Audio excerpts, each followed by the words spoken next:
Hello, everybody, and welcome to the show where, after the collision, we sift through the wreckage. Boy. There you go. I did it. I am your host, Jimmy T.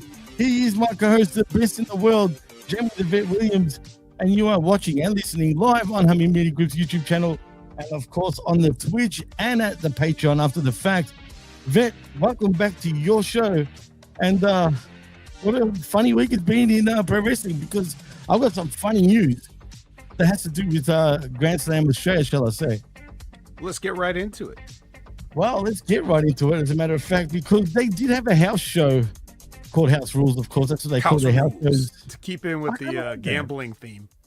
Yeah, but it's kind of all right. I actually don't mind the name of it, to be honest. It actually makes sense in some ways, but still. Now, get this. Obviously, ticket sales were pretty awful in Brisbane, right? So, you know what they did? Obviously, of course, we've talked about it.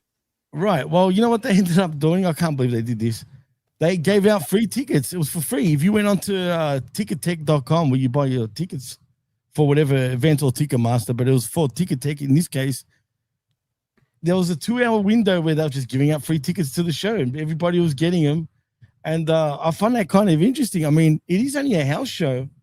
You know, what would you be so concerned about, like, filling up the place? It's not like it's going to be on television. Well, you're always concerned. Well, you don't run those shows just for the guys to take bumps in an empty warehouse, bro. Yeah, well, that's true. You need a crowd. That's the whole point. I think everybody's sort of forgotten, because you hear all this talk all the time. I mean, if you're paying attention to the sheets or, you know, WrestleNomics or anything, you hear about the ratings, the demos. People are talking about, oh, the creative sucks. It's just like everybody forgets this is a live event business. Right. It's a live event business. It is designed for people to buy tickets to go into a building and experience it in person. And I think people really lose sight of that, because without that, if you want to know what that looks like, have you already forgotten? And I'm not talking about you, Jimmy. I'm just putting it in the rhetorical universe out there. Has everyone forgotten 5 years ago when we had Thunderdome? That's what you want? Because that's what it looks like when you try to do this with no people.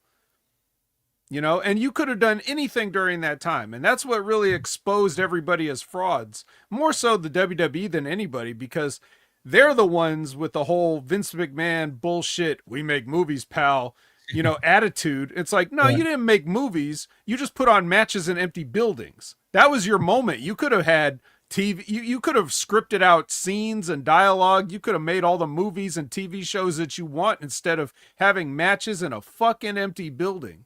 Like a bunch of idiots and marks, you know? True, man. That's what we're always talking. It's a TV show. Well, the TV show was matches in an empty building. So that's what that looks like if you don't try to get the people inside.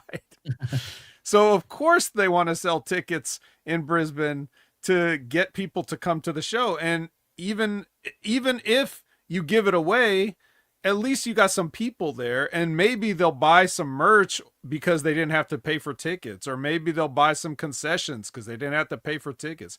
How did that look like on the website?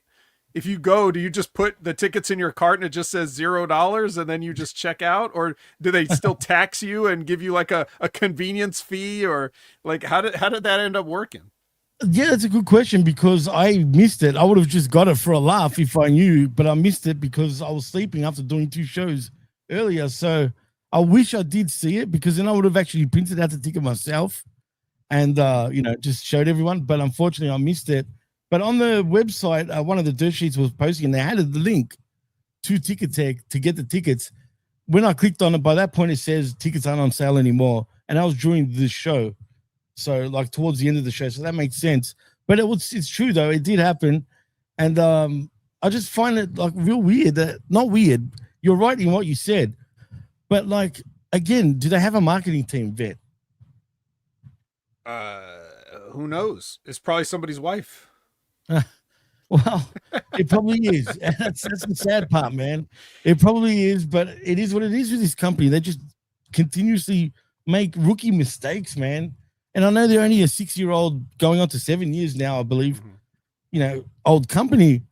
But come on, man. I mean, you learn by some mistakes at this point, right? Like them going to Wembley continuously, for me, is worse for All In every time.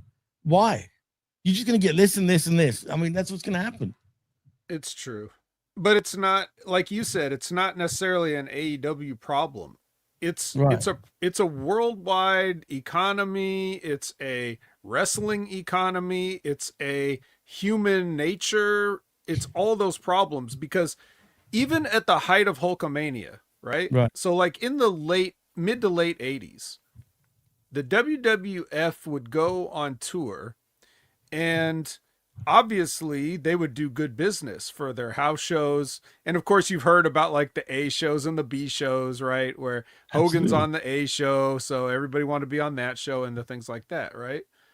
So they would have probably hit up the markets about twice in a given calendar year. So, but the thing is, when the A show would do the second loop, it would still be good, but it wouldn't be as good as the first loop. Why? Because they seen it, bro. You've seen it. If you went and you paid your ticket, you saw Hulk Hogan do the thing and rip the shirt and pose and drop a leg, and you saw everything you needed to see. You don't need to see it again.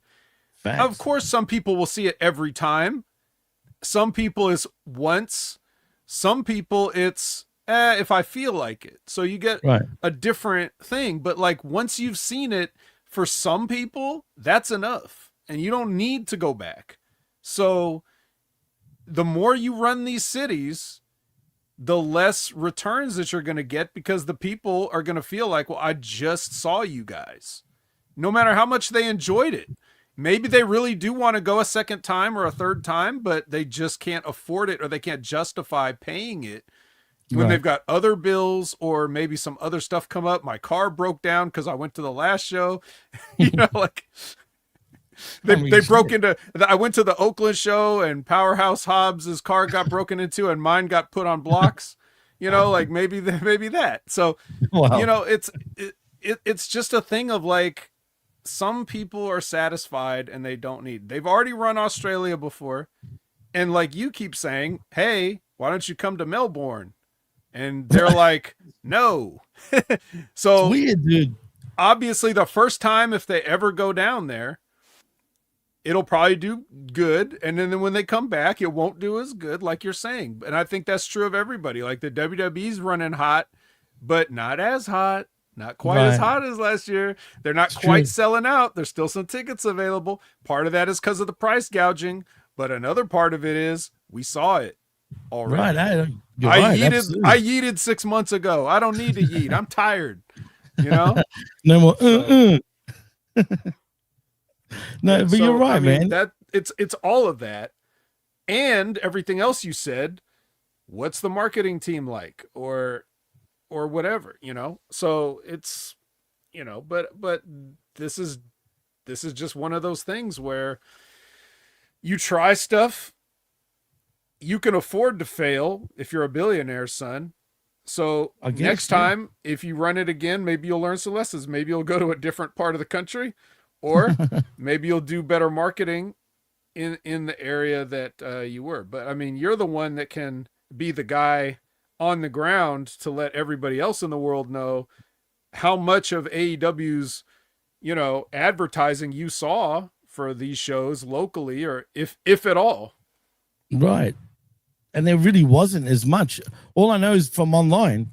I never saw anything outside, and I can get that. Why would they advertise over here? Even though Sydney is the next major city from here, which is an 8-hour drive roughly. It's the same amount of time to take you to go to LA.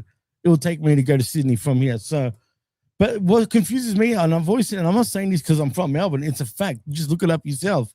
Melbourne is the wrestling capital of Australia. Always has been. The fact that AEW still hasn't, almost feels like, do they have like a problem? You know what I mean? Is there an issue? Or maybe they're going to set up for the next round. Because the thing is, like you said, they've come in quick succession, dude. It wasn't even a year since they were here last. You know what I'm saying? And they're already here back again. So I feel like they will end up doing another show by the end of the year because I feel like Tony's stubborn, dude. Like no matter, like even for Grand Slam, okay, that's a 23. Which just Right. sorry, but just to let everybody remind everybody who may have forgotten, Grand Slam used to be Arthur Ashe Stadium in New York till it got less and less and less, and then they were like, "Well, how about Australia?" Yeah, but you know what's even more retarded? And I said it. I said retarded because it is retarded. Where's the major Grand Slam in Australia? It's in fucking Melbourne. The Australian Open is in Melbourne, not Sydney, not Brisbane, and yet they call it Grand Slam. It's an insult. How about, Tony, you come to Rod Laver Arena where the tennis is held and actually do a real Grand Slam Australia in the city where the Grand Slam actually is from, just like Arthur Ashe Stadium in New York, right? Right. Which is the home of the US Open. It's the same deal with the Australian Open, which is home in Melbourne. So again, it's so weird and dumb that you'd call it Grand Slam when it's not even in the city where the Grand Slam is held. Not once. Yeah. Oh, he must have switched the meaning from tennis to like Denny's breakfast or something. Yeah, because what does it mean otherwise? Like, really? What the fuck does Grand Slam mean? Well, obviously also American baseball is a huge sport in Australia too, so maybe it's that. Oh yeah. Maybe it's a bases loaded huge. home run he's referring to now. It's huge, as a matter of fact. I know he's a weird dude, man. I don't get it. The artist said something just now, or WWE blocked it, but that's what I was thinking of that actually before he said it. But then I was thinking like, well, the WWE isn't running Melbourne either. But that I get because of Perth paying all the money that they're paying. So right. That makes sense. But the point is, they're not blocking it then because they don't even run it. But they did give us a little bit of a crumb where they did a house show here after the pay-per-view. So they, on the way out, because you get a direct flight from Melbourne to LA, I assume they would. That just makes sense. That's where they'll go. They did do a house show on the way back to the US the next night after Crown Jewel. So they finished the crown. They knew they had to do a show here because it's been too long. They've totally neglected Sydney though, completely. But what I'm saying is, do you attribute that to having anything politically to do with why AEW is not running that area? I don't think so. Well, I don't know. That's a good question. I mean, could WWE have blocked them? Possibly even. I mean, I don't know because it's not. If it's not a territory they want to run, then why do it? Well, think about it. WWE doesn't really run much in Brisbane or Sydney compared to Melbourne and now Perth. That you could be onto something. I didn't think of that. So yeah, maybe. I mean, it's a possibility because, like I said, they did do a house show right after Crown Jewel in Melbourne and then flew back to the US. So I mean, that's a possibility. They haven't ran Sydney or Brisbane in years, dude. So yeah, that's interesting. That's a real interesting take. But maybe I mean, you can't. The point is though. Ultimately, the point is WWE can't block anything if that city wants to. If the city of Melbourne or Sydney or anybody else wants to bring in an event that they think is going to be profitable, they're not going to. If WWE can't tell them anything, they can't say, "Well, don't let AEW run here, or we won't give you a random house show." Because that's not going to be enough of a threat. So they have no leverage in that situation. But I think the real reason is, I think it says a lot more that they're just like, we don't even care to bring AEW here. So whether that's a failure on Tony and AEW's side, or whether that's, some sort of logistical issue or municipal whatever issue. Well, I don't know. Did you notice the ring? I don't think they'll even use a proper AEW ring. It was bigger though for once compared to last year.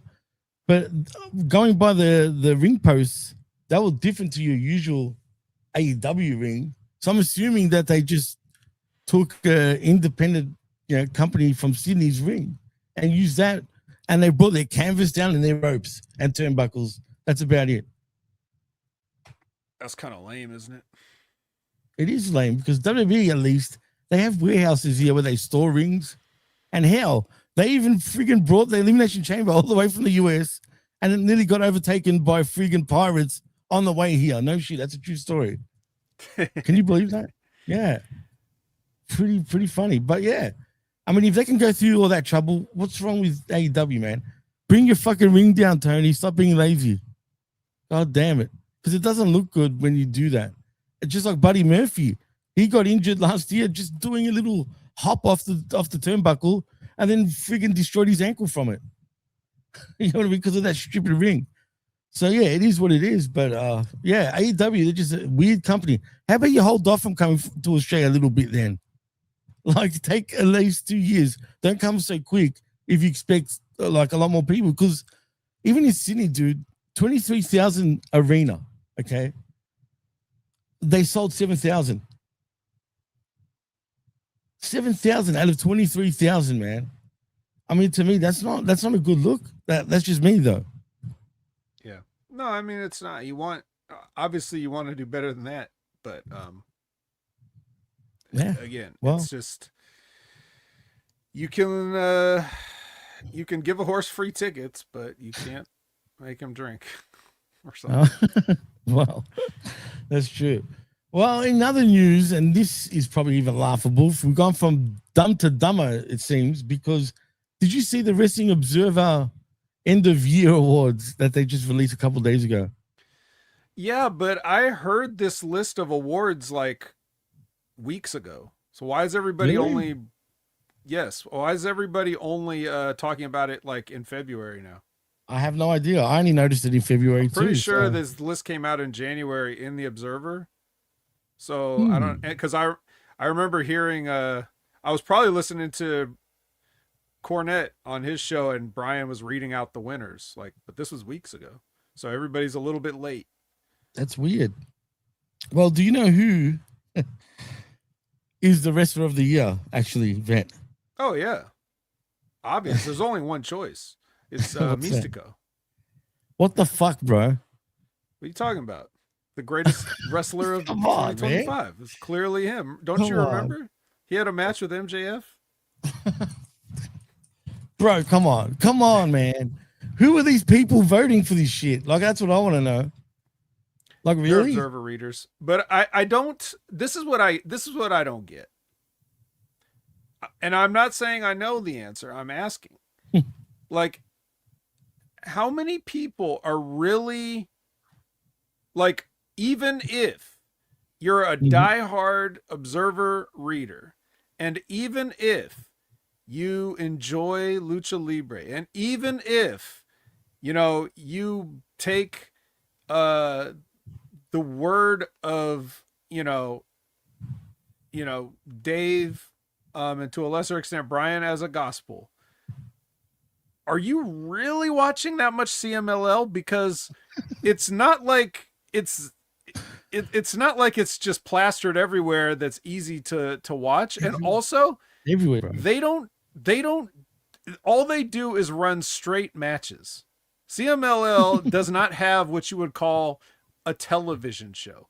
They have whatever programming you watch, you're going to see a set of matches from whatever shows they run.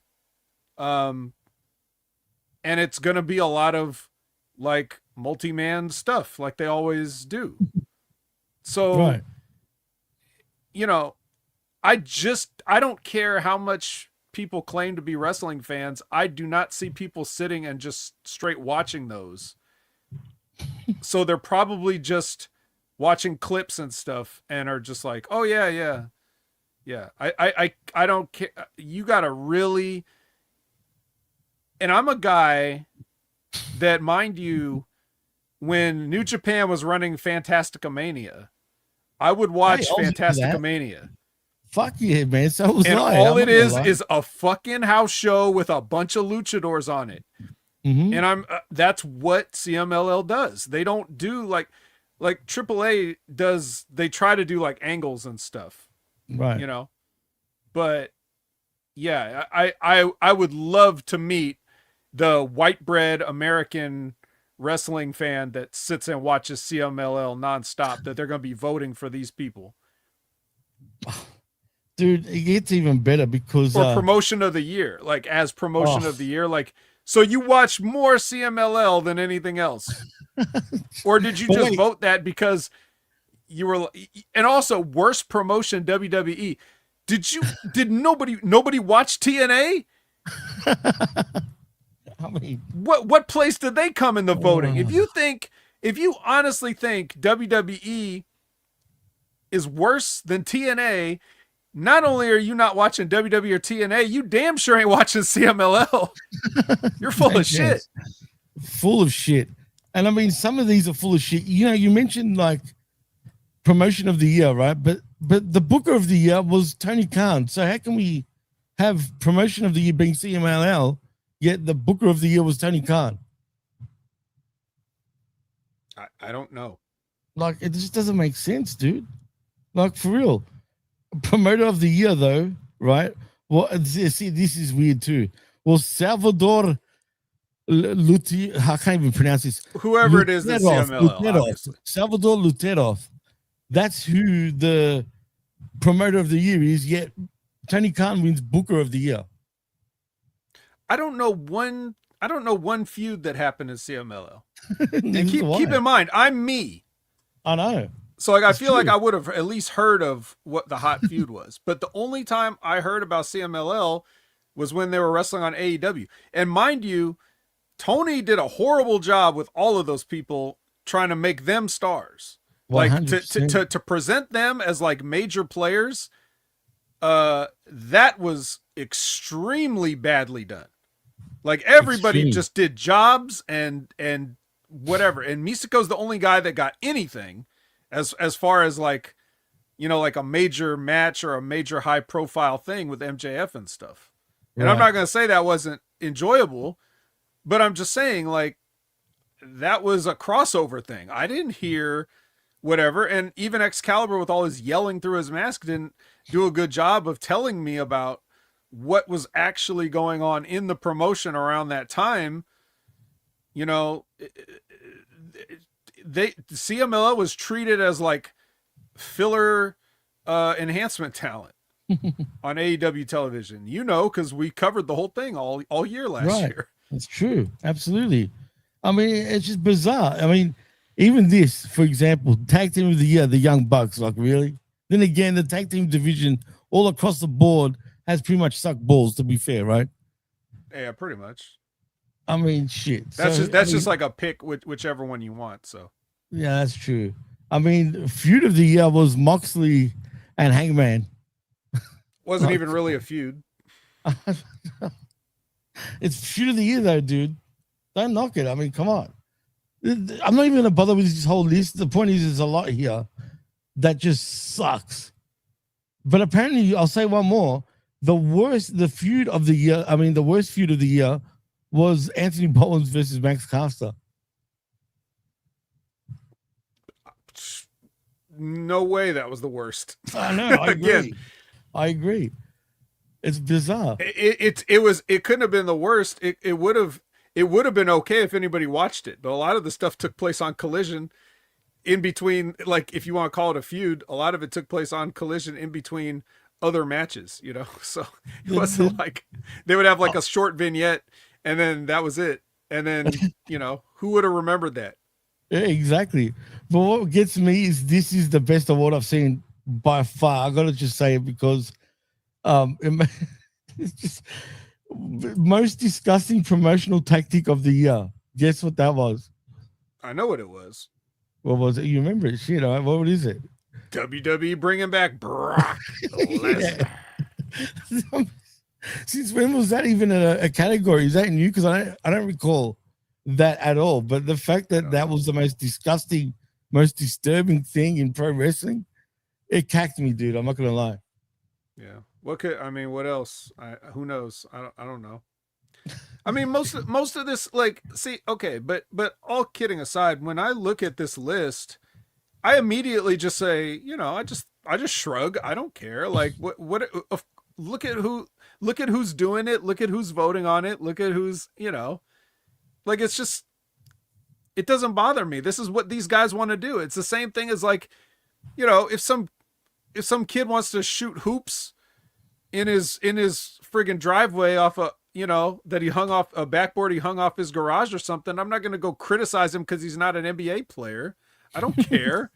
Whatever you want to do on your own time is fine, you know. Absolutely, nothing wrong with that. But that's the thing. Like, this happened weeks ago. Like I said, these results came out weeks ago, and for some reason now people are deciding they want to talk about it, and they're the ones deciding they want to talk about it. And I didn't bring this up one time in the weeks when it was published and when people started talking about it, but now we're talking about it, so I'm commenting on it. But in reality, I don't give a shit what you vote. It doesn't matter. It doesn't matter what you vote. Anyway, right? You know, so it means nothing. Well, it does mean something to AEW wrestlers and the company itself, obviously, because they love parading. But what about what J12 says? What about Marty the pedo and Hangman taking a selfie?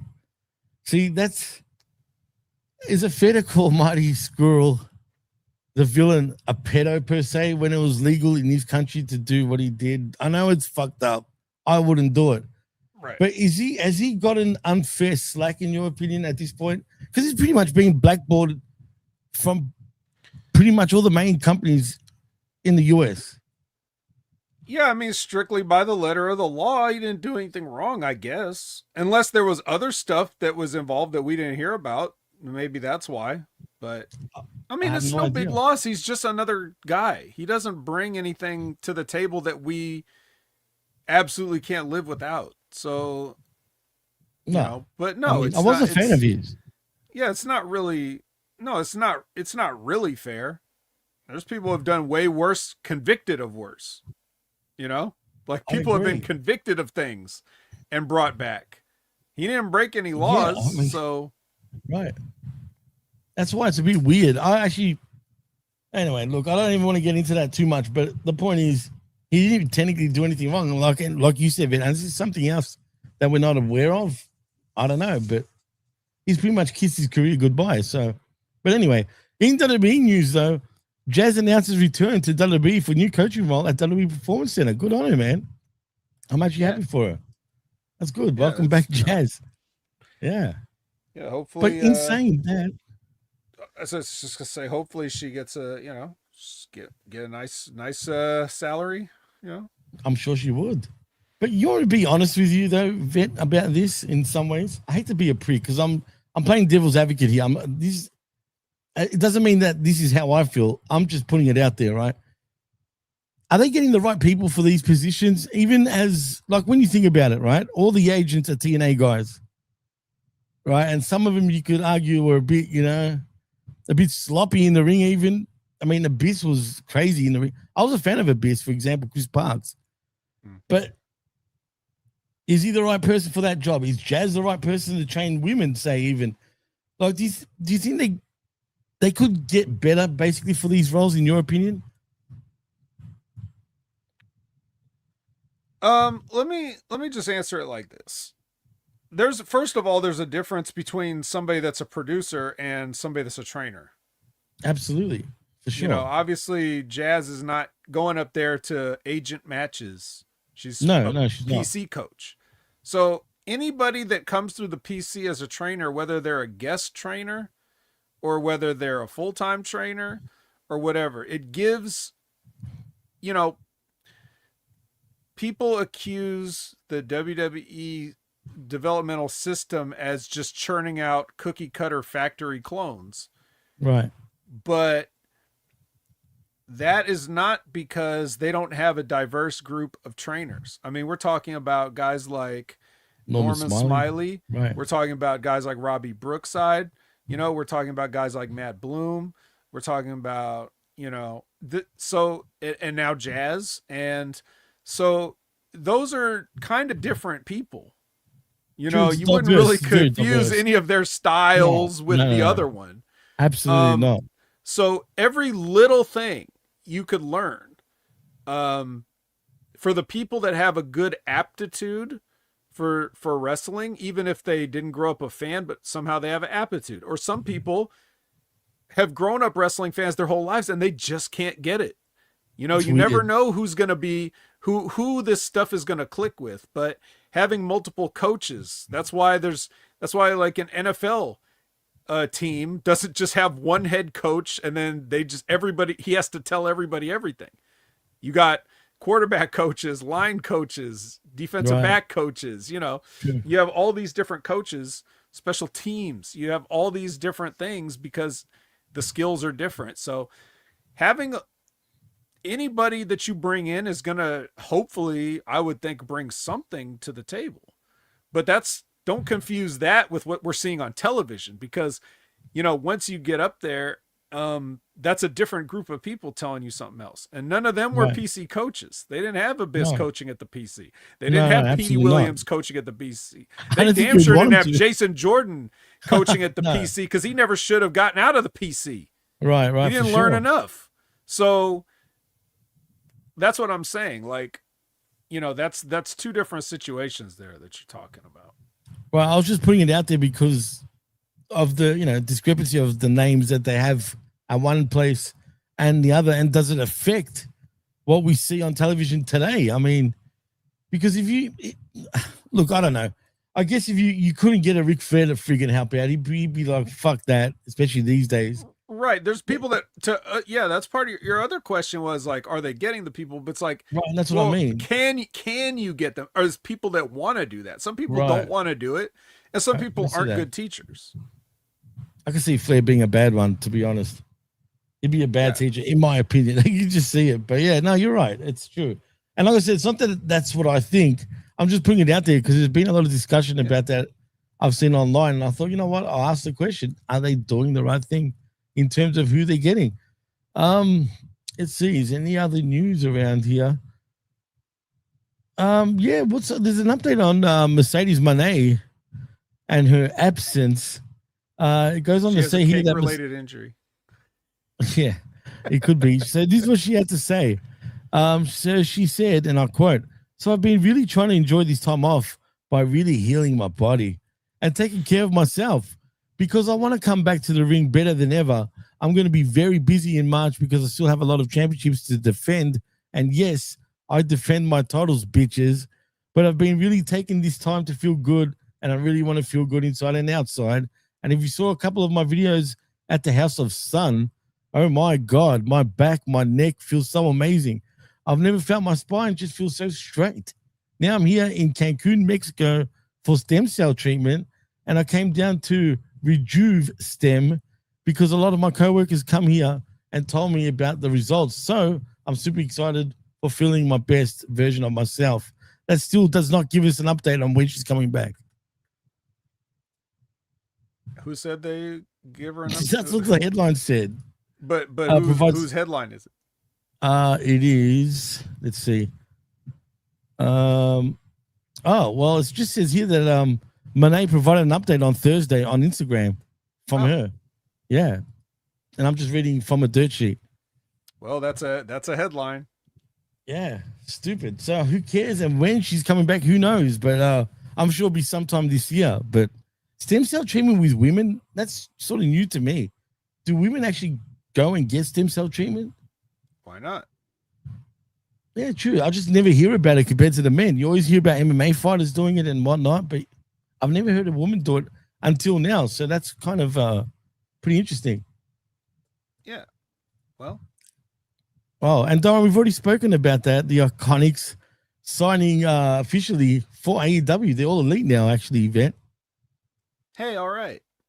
Yeah, well, do you think it's going to be good for them? Good for AEW? I mean, hey, it could have been good if they signed before they had a show in Australia. Yeah, and I said, dumb. And why they announce them at freaking House Rules? And if you see the end of House Rules, apparently, from what I read, it's just a joke, dude. They're all dancing in the ring, bro, including Fletcher, Megan Bank. Like, all of them are just dancing like idiots, bro. Yeah. It's house show. I guess it is the shenanigans of a that's house when show. that's when you do that kind of stuff. I mean, yeah, the fans are going to film it these days, but it's, it's fine. Mrs. Martos. Not married yet. Oh, well, no, but yeah, you're right. They probably will. They're so giddy for each other, bro. It's weird. Beast. They're only going to take a picture if it's happy. They're not going to take a picture when it's going bad. Oh, it's gonna be when it goes bad. That's gonna go bad. I'm telling you, he's gonna be like this hyena and blah blah blah. He's gonna start going with bananas. But anyway, definitely a better paycheck for sure. I just feel like AEW's got too many of these type of women, though, dude. And now they're signing another two. One Harley Cameron and right. And now with Tony Storm. I'm not talking about Aussies now, because you named all Australians. But I'm thinking of the people that are silly though. Right. Well, yeah, they're all Aussies, and you wonder why I give them shit. I'm just saying. I'm starting to see what's just, I never once said I didn't agree with you, Jimmy. I always just pointed out that you hate them all. I never said you were wrong to hate them all. You can see it now, but that's all that matters. But it's true, man. It's weird. But the Artist Return says no, but no real depth of tag teams. So I'll take a flyer on them. I mean, yeah, why not? By the way, take a flyer means that you're gonna pass. Generally. Oh, okay. I thought that was when you say take a flyer, that means like, just get out of my face. Pretty sure. But anyways, it doesn't matter. They didn't, they don't have a great depth of tag teams, and even the tag teams that they have are just put together, and you could put a name on them if you want, but let's face it, Harley and Willow are not a tag team. Well, that's true. Two singles. They're just two singles people. Mega Bad is not a tag team. There were two singles people. Right. So anyway, what's this? So get this, Vet, before we move on and start sifting. Tommaso Ciampa comments on financial stability being reason for him choosing AEW over staying with WWE. That's quite interesting. On a recent episode of AEW Up Close with Renee Paquette, the show featured Tommaso Ciampa as the guest, and one of the topics discussed included Ciampa's thoughts about his reasons for his decision, to join AEW after leaving WWE. He goes on to say, every performer, specifically people who've come up through the independent scene, you love the business, and the thing you really genuinely want is for it to love you back. And like I've been told numerous times, this isn't the business.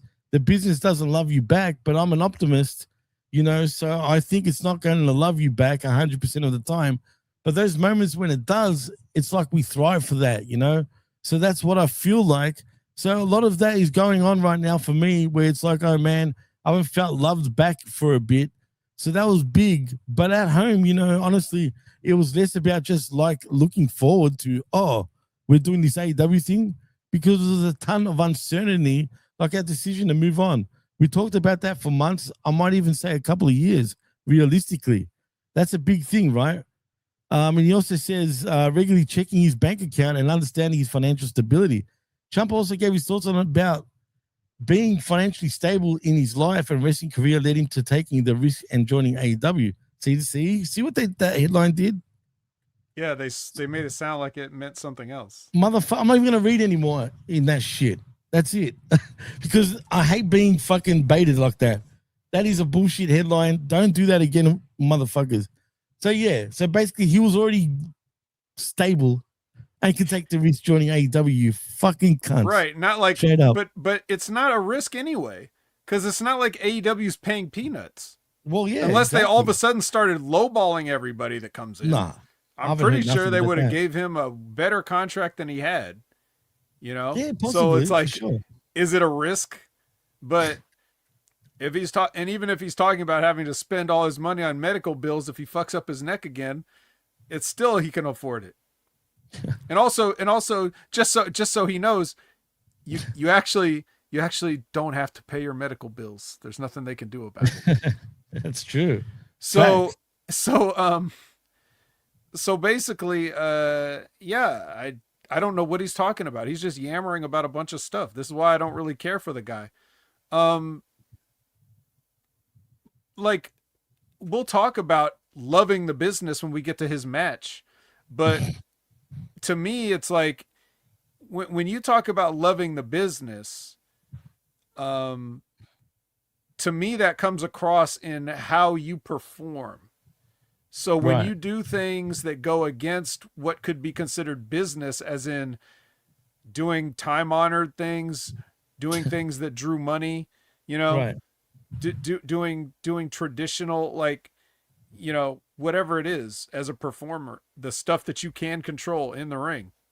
If you can do that kind of stuff, you know, show me you love it. So, when it doesn't love you back, there's usually a reason.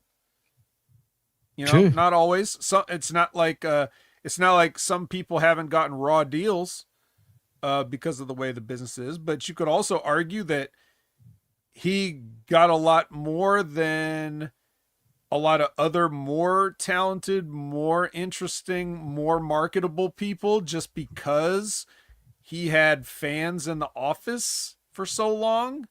Weird It enough. could be a Yeah. reason why he even got up there. But you look at it like, how bad is this? If you really want to look at it, how bad is it that you're like a favored guy? Like you're like a Triple H guy. You're a Shawn Michaels guy. You and Johnny, you go up there, and even once you've gone up to SmackDown, they still have no choice but to realize, God, these guys just ain't it.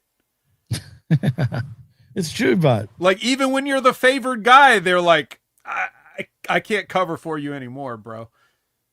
When your contract is up, you know, you got to go because nobody gives a shit. Go. Yeah. Well, I mean, you know that Triple H wouldn't like release those guys if it was anything to do with him, you know, but right. at the end of the day, they're not bringing in what they're taking home. So that just makes sense. It doesn't matter whether you like them or not. You know, I can say I've never been a fan of DIY, not at any point in time, ever. There's not any nice things I can say about them. The funniest, the best, the nicest thing I can say about Johnny Gargano is that in that sound bite where Andre Chase is like, does somebody say Andre Chase? Johnny Gargano's the guy that's like, no one said that. That's funny. But other than that, useless. You know? I've never been the biggest fan of both. I mean, I didn't mind Ciampa in Ring of Honor, for example, but I got sick of him real fast when he came up to WWE. And DIY and Gargano, my God, Gargano especially, get the fuck away from me completely. And his wife. I can't stand either one of them, man. The Kroger cashier. Ugh. Please. Kroger's is a grocery store chain up here, Jimmy. I don't know if you know that, but no, I don't know what it is. That's what I used to call Candace Michelle. She's like a Kroger cashier because she's the kind of girl that would be good looking if you lived in some small Midwestern town or whatever with a grocery store. If you see her work at a grocery store, you'd be like, hey, cute. National television? No. Absolutely not. Sorry. No. It's true. And Johnny Gargano has the cold black eyes of a shark. You know? There's just nothing there. Yeah, weird, man. It's true. Plus, not to sound like a racist, but they've got typical Italian heads, both of them, dudes. Like, if you know what I mean, the stereotypical Italian heads. I know a lot of those types, man. There's no need to go there. I don't know. That's all right. I love Italians. It's all good. I'm with one for crying out loud. Yeah. So basically, what I'm saying is, you know, Ciampa's already he's doing great. So the joke's on me, but I'm just, you know, I am just pointing that fact out of like, it's just funny that the choice of words he used, the business doesn't love you back, when you were under the click shield for how many years, getting a paycheck and not drawing anything. I think the business kind of loved you more than you deserved for whatever reason. Not to say you didn't work hard, not to say you didn't do your best, just to say your best wasn't good enough for the paying public. Yeah, no, it's true, man. It is what it is. But, you know, we'll get to it anyway because we're going to start sifting right now. I just find it funny with Ciampa's little run that he had, literally little run, because I wonder how those negotiations went when he signed. We're going to make you champion and blah, blah, blah, this and that. And then he loses it a week later. And then I can see Tony saying, well, I never said how long you're going to hold the championship for. I just said that we're going to make you champion. I didn't say how long you were going to be champion. So what was the whole point of that run, man? I don't know. Anyway. Oh, apparently I had a moment. Did I say Candace Michelle? I didn't mean to say that. I had a Freudian slip. Notice. Well, they're both Candaces, all right. One was a lot better though. Yeah, I don't mind that. Go ahead, clip that. Send it into castrating the wreckage, crazy old man video. Castrating the wreckage. I like it. I like it a lot. Hey, you're speaking of castrating. You were on the Raw SmackDown review show with Ben over at the brand, right? Yeah. Yeah, I made how's that? my Vince Russo brand debut. Oh, that's that. Congratulations, man. That's awesome. Like I was very happy to hear that. I'm like, oh, what? He was? I gotta check it out. It was a fun time. It was? Oh, cool, Yeah, man. Jeff invited me in, and I said sure, and had no problem. I had a good time. Hopefully do that a little bit more. If you guys liked it too, just don't be shy about letting everybody know over at the brand that you enjoy it, and you like to see me on other things. Make your voices heard. Absolutely. Hashtag that. 100%. Well, speaking of hashtags, let's put some gloves on instead, because now it's time we sift through the dynamites and the grand slams of AEW, shall we? Damn it. I was having fun not doing that. I know. I guess we gotta do it. Yeah, we gotta do it. Unlike someone who's having fun on the West Coast just quietly. He'll be back next week, as a matter of fact. I'm talking about the professor. God damn it. These photos that he's posting, he looks like he's having a lot of fun. All right. Well, we'll do the opposite of that. Well, no, we'll try to have fun.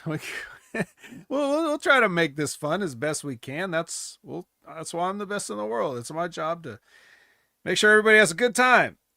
Yeah. And Tony Schiavone's job is to bring out Kenny Omega and Swerve Strickland in the ring for a face-to-face. We got to have this face-to-face. All right, look.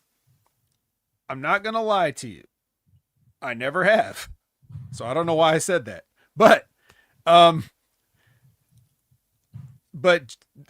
guess I'm prefacing because it's something that you may not expect to hear from me. But actually the first part of this, I thought, was a good promo from each guy that actually made sense out of this bullshit that we've been watching.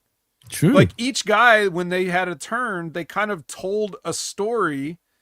So it did two things. Like not only did it catch people up who maybe, maybe they're tuning in, new fans or lapsed or whatever, you come in, you're seeing this. Not only did it catch them up on what's been going on, but for people like us who've been watching the whole time, if you say it and cut out all the extra weeks and months in between of stuff and you just basically lay out what happened, it almost made kind of sense. Like it made, they tried to make sense out of everything that's been happening. So they cut it down and told a story, each one of them in their own way. First Swerve, then Kenny rebuttal. And it was like, okay, I'm with it. I agree. But then toward the end, they started to lose it again because they talked too much. And then, of course, they just had to turn into a fight. And they fought. And they were fighting through the people. And, so it was like a Death Riders match. They just went through fighting through the crowd and some bullshit. And they ended up on a stage. And Kenny tried to one-wing him through some tables. But it escalated bad. This Swerve speared him and they fell through the tables. I mean, I didn't know they hated each other this much. Really? Hey man, it all just came. It's been coming to a head for a long time. At least Kenny wasn't doing his Swerve sort of promo, right. He was actually very normal, which is he actually didn't have like a soft voice in the first part. Like he sounded like a normal person. So that's true. It's true. I was actually thinking that, and I'm thinking, I wonder if you were gonna like it, right? Because I was thinking, you know what, this Kenny promo is unlike his normal promos that he usually does, which is a good thing because it shows me, at least, that I think he knows how to cut a normal promo. He just doesn't generally do it, but here he is doing it. So yeah, kudos to Kenny. Yeah. So like I said, it could have been good if we just ended it with a all right then, okay, True. fine, all right, fine, and then just leave. Right. But of course you got to go through tables and shit, like Well, Like everybody else does. That's the thing. Like if nobody else did it, and then these guys got into a brawl and went through tables or whatever, it's like, okay, well, all right. But I see this all the time, so it's not particularly different. it's true. Well, like Cold Blooded says, the most dangerous thing about Omega is his digestive system. Jeez, man. Well, he is cold-blooded. He is. That is cold. God damn cold blooded. I mean, but he's not wrong. Yeah. So next is Renee with Don Callis and Kyle Fletcher. And Kyle's like, Don, you don't have to manage me tonight. You can just chill at the desk. And he's like, I can just put my feet up and do commentary. He's like, yep. So, okay, there we go. Now we're starting out with some nothing like a brawl and going through tables to set up a nice 6-man. Of course. But here come the Death Riders, the kings of brawling and going through tables. Moxley, Pac, and Claudio versus the Don Callis family of Takeshita, Josh, and Mark Davis. What a team. I'm not okay, so I'm not gonna lie to you again. I really wasn't paying attention to this match. Also, you're gonna say you but like I did notice that it was 15 fucking minutes. Mm-hmm. And I can almost guarantee that unlike certain people, I don't actually need to watch this match to know exactly what happened. It's true. And you know what? Remember the power of the phone? Oh, yeah.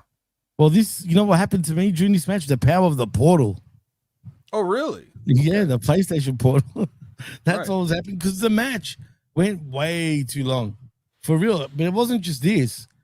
It was actually quite a few that actually was doing that too, you know? So, I don't know, man. It is what it is. There's a few matches that just went way too long, in my opinion, but that's just me. No, it's not just you. So Moxley beats Josh with the his Death Rider DDT thing. All right, now we have, as we were promised, Kyle Fletcher versus Tommaso Ciampa for the TNT title because, open challenge, and he came out on Saturday and said, I want it. So here we go. They couldn't hold off though for Australia at least to do this match in a way. I was gonna say I was gonna get through the match first and then kind of talk about that, but yeah. So what we saw a couple of things on this show that I'm like, will we make more sense like if you're saving that up for a Grand Slam, or what are you going to give the people at Grand Slam? If you're giving them this now, what are you giving them when they show up for Grand Slam? Which it's apparently true. They didn't. So that's maybe why. Like, would you not have said, oh, what if I challenge you for the title at Grand Slam? Right. Seems like the obvious thing. Is it just so obvious that that's why they didn't want to do it, so as to not be obvious? You know what, Vet? It wouldn't surprise me with Tony's little pea brain sometimes. I have no idea, bro, because I wouldn't put it past him. Well, here we go. So we get this match now, and you can see the discrepancy just when they're standing there of Kyle Fletcher and Tommaso Ciampa. Couple of bald white guys, but only one of them has a beard. And one's Australian, I guess. That's yeah, well. So he's not a cheese sandwich, he's a Vegemite sandwich, but and that's pretty bad, just quietly. People are just gonna keep trying to convince me he's a star, but anyway, but you could see the difference. You could see the difference between a 6'3" guy and a 5'9" guy. Absolutely. Well, do you think Ciampa saw that difference? Because he worked this match like they were exactly the same size. Absolutely not, Vet. He did not see any discrepancy in size, weight, height, nothing. All he sees is himself, basically. You know what I mean? So, yeah, no, you're right.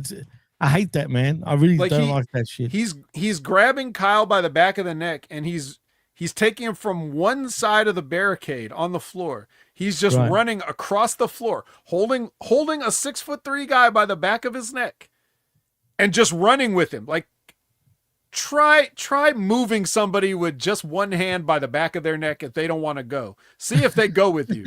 Just try it. Just go out in public and try it. Next time you're at the store, next time just try it. Yeah, see how far you can get him. But anyway, yeah, he runs from coast to coast, one barricade, runs him all the way and throws him into the barricade like he's a friggin' hacky sack. then he picks him up and runs him back across the other way. Wham! Just throws him in there. Cute little guy. And then, oh man, but he loves the business, Jimmy. So then he goes for one of his many stupid running knees that everybody does now, but he also does. Everyone. And Kyle's sitting there by the stairs, set up for this knee, and he moves, and Ciampa hits his knee. Oh damn! I ran into the stairs full speed with my knee. Oh damn! My knee. Then Kyle goes to, whatever he's going to try to do, pile drive him on the stairs now. And he's selling, remember. And then he just picks Kyle up on his shoulders. Remember the knee. Then he walks up the stairs carrying Kyle on his shoulders like a fireman. Like, no problem with the knee though. No problem with the knee. Just climbs the stairs. No big deal. And then drops his spine on the edge of the stairs. Not flat on the stairs. Oh my God. I'm going to do my air raid crash, but I'm going to make sure you hit the edge. I can't just say, you know what this is? Stupid idiot. That's what that was. Jimmy, he loves the business. Loves it, bro. Totally loves it. I mean, shit, this was a train wreck in a way, dude. Like, people were calling this match of the year candidate and blah, blah, blah. Now, do you think that Ciampa's boy, Jim Cornette, is going to mention any of this shit on his review? Absolutely not. Nothing. Nada. Okay. Just want to make sure. Okay. And of course, he's not. Of course, we got a kick out of the brain buster. The standard these days. What's the brain? But dude, brain buster is nothing now, dude. Well, I guess you can't have your brain busted if you ain't got a fucking brain. That's a clip right there. Completely that's good. Ineffective on Tommaso Ciampa. Wow. Oh man, that got me teary. That's fucking funny, bro. And then you know how he does the clap? There's a clap right now for you, Vet. I'm Ciampa and I'm doing it for you. Yeah, and that too. Exactly. Oh boy. Loves the business, I guess it's fair. right? I guess it's fair because Kyle kicked out of the knee thing, the stairs damaged knee. That's probably why. It's probably his knee was a little bit weaker because he had hit the stairs earlier. So that's how that works, right? Like that's totally how that works. Around the knee or anything. It was just soft, Yeah. It was nothing. His knee was screwed. Yeah, because you need it's the cartilage that actually provides the concussive force when you ran into somebody's skull. Right. So if the cartilage is misaligned, it doesn't give you the same power as, it has nothing to do with your running speed or, physics and nothing like that. It's just the knee cartilage. So if you get that, if your patella's like slightly banged up, you're not going to be able to generate enough to knock a guy out. So that's why he had to pull it down. Also the pad he was wearing. So he had to pull the pad down to go for it again. But that still didn't work. And then Kyle just hits him with another brain buster and beats him. So done. Great psychology, wonderful. Everybody's going to be talking about it. Wonderful psychology. Match of the year already. We don't even need the rest of the year. Why don't we just have the observer voters put it down now? Like, okay, this category is already spoken for. We don't need to vote on that. It's locked in. We'll just leave that there. Jim Cornette will love it. He'll complain that maybe they should have done this at Grand Slam like we did, but also he's gonna gloss over every stupid thing that Ciampa did in this match because that's his boy. That's sad. That is sad, dude. Yeah, but yeah, match of the year. Congratulations, guys. That's what I'm saying. 100%. We said it here first. So Renee comes into the ring and she's like, "What's next?" It's like, motherfucker, I just want a belt. Leave me alone. But he says, "I'm going to take this to Australia and defend this at Grand Slam." And so Mark Briscoe comes out and he's like, "I want a game 7." And he's like, "I'm sick of you. I don't want to see you anymore, but I guess I'll just do it in a ladder match." Like, what? Yeah, no, he went from saying I don't want to wrestle you anymore to let's do it in the most dangerous match we could do. He did correct himself though. If you remember before that, he did say that it's an open challenge per se, right? And then Briscoe comes out and he goes, "I'm sick of you. I don't want to wrestle you, but I did say I was going to take on anyone. So yeah, I accept." You know what I mean? So that's how it went down. Yeah. Well, we got a special secret guest joining us. We hope you're doing great too, Billy Ray Valentine. Yeah. Gorilla Underground. What's with the Gorilla Underground there, BRV? Long time no see. Gorilla sneaking around in the dark.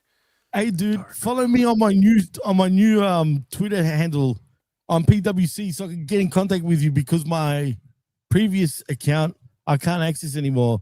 So hit me up, BRV, man. Good to see you here, bro. New show? No, man. We've been doing this now since Collision started. This is the Wreckage where we talk all things AEW right here on HMG, man. It's at the PWC network, by the way, BRV, just so you know. Unfortunately, we also have to talk about this next match, which is Daniel Garcia and Clark Connors. Eef. You already don't like it. Versus Strong Orange.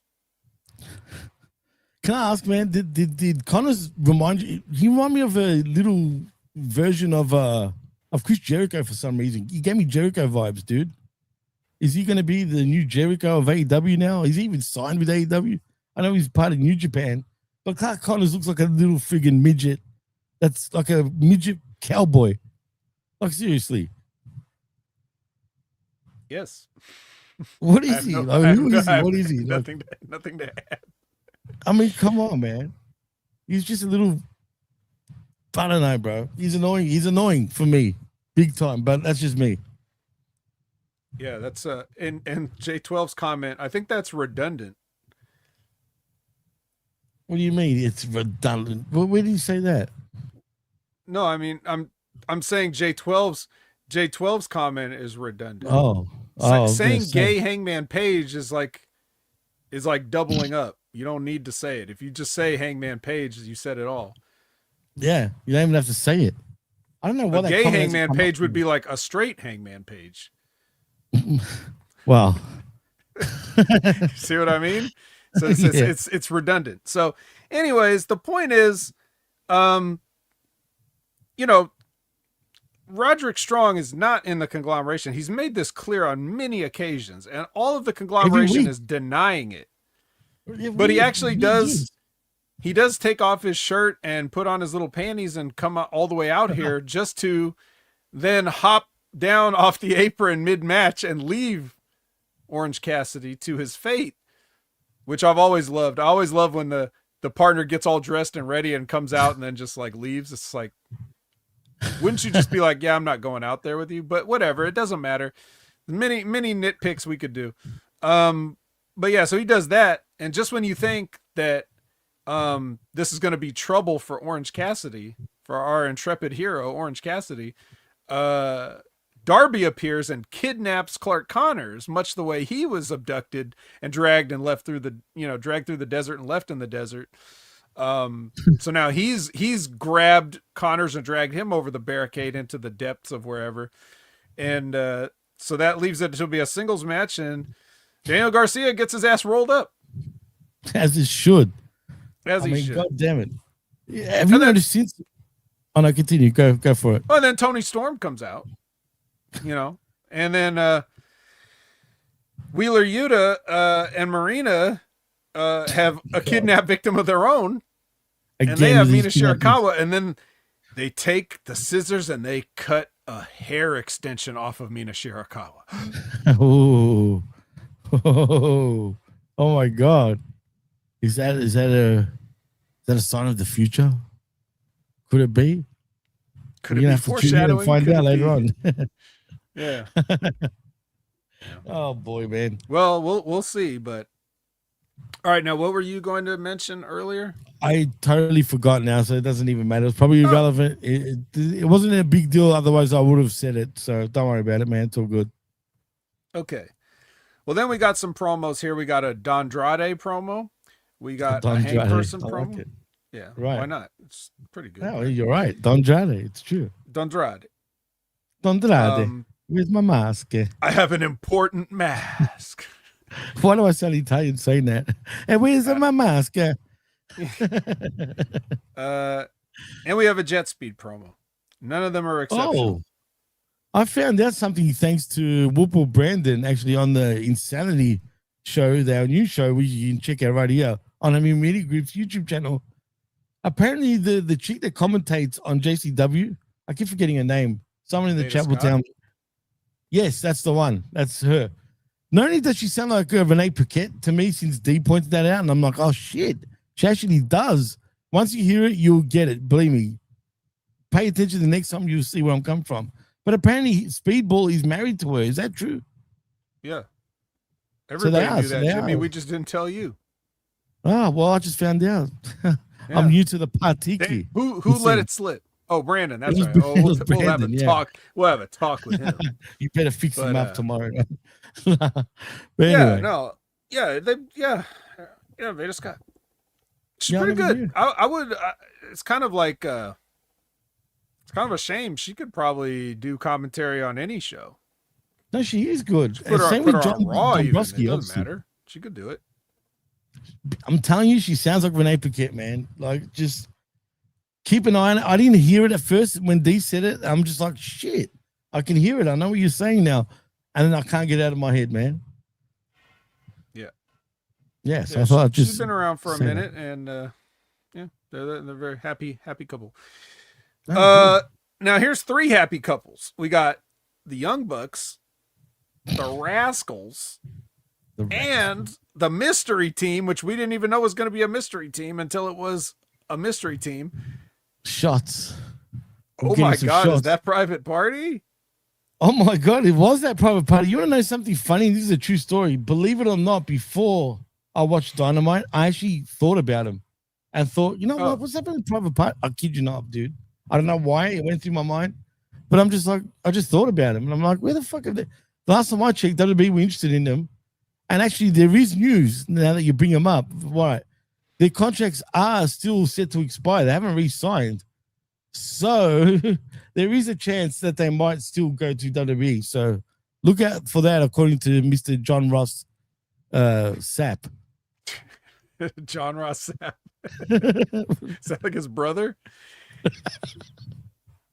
Sure, I mean, or whatever the fuck his name is. I fucking don't Whatever care his anymore. name is. Yeah. That's it. Hey, be careful That's his now, brother. Jimmy. He's probably gonna DM you now because you said this. Hey, I've had wars with him online before he even Yeah. took a screenshot of me All right, following him. Now, guys, for the third time in the show, I'm not gonna lie to you. Oh, now I'm starting to A doubt match this. has never not gotten watched harder than I didn't watch this match. I so aggressively didn't watch it.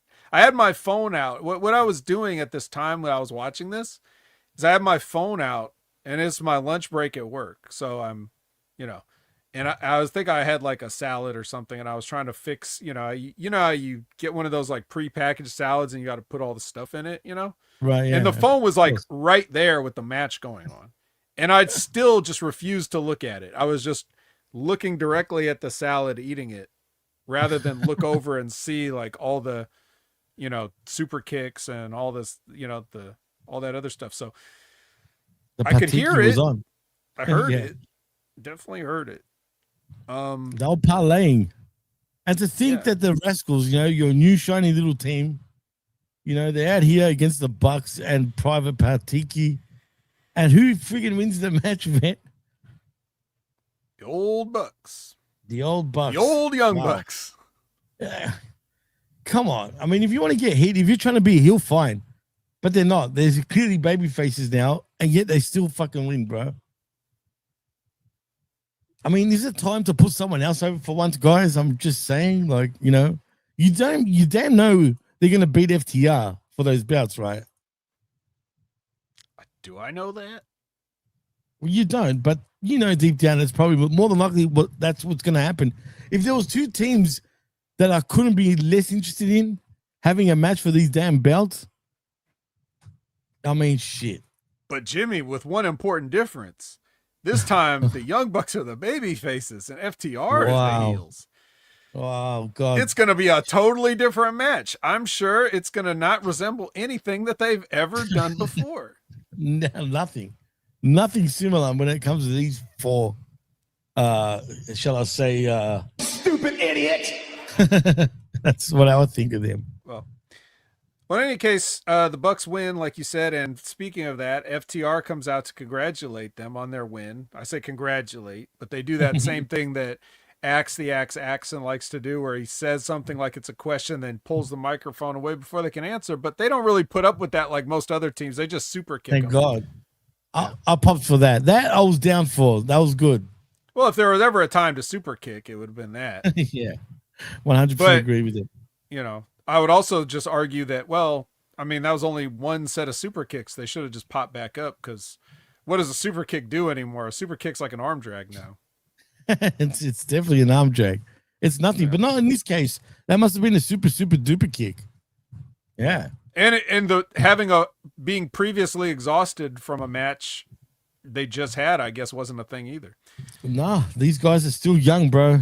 It was probably because they didn't have any foot injuries, because you saw what happened with Ciampa's knee, right? So right. Like well, in this case, so their feet were perfectly fine during this match, no foot heat. So that's probably what allowed them to like put a flush super kick right on the chin and knock him out. It was a flash knockout.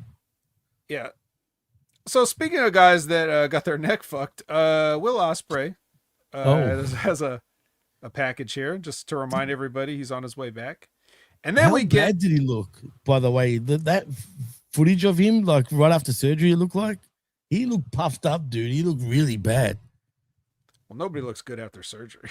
Oh, well, that's true. That's true. But sorry, please continue.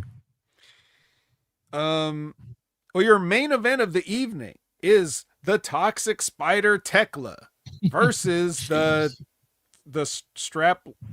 Chris Straplander. Yeah, what the fuck was that?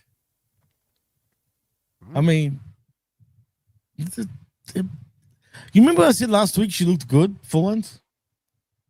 Well, we've gone backwards again, Vet. We actually gone backwards again. I don't know. Those straps that she had on was just a bit, I don't know.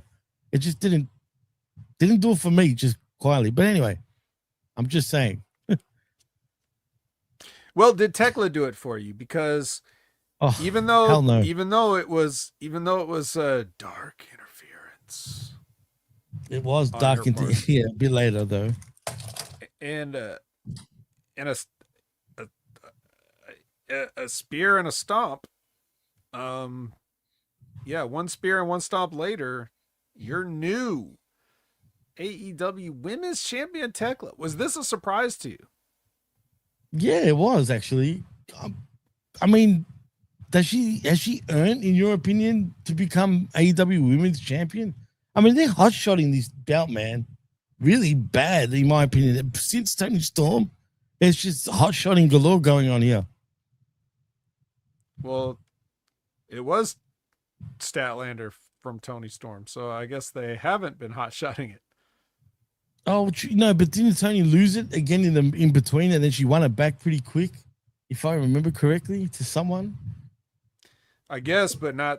I don't know. Look, the point is, it's not the belt that's being necessarily hot shotted itself, because it's just that. But this is the other thing where I was like, okay, so we're doing this, but now what's Grand Slam got?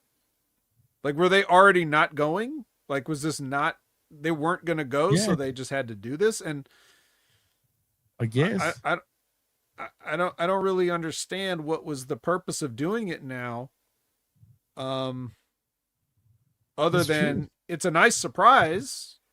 I don't think it was a bad idea, but it just made me immediately think of like, so that's another title change that you're not going to get on Grand Slam. That's just on a random Dynamite. So I was just wondering the thought behind that, but they just weren't going, so they had to do it, I guess. I mean, that's what it comes across as. And Tekla, look, I love her aggressiveness.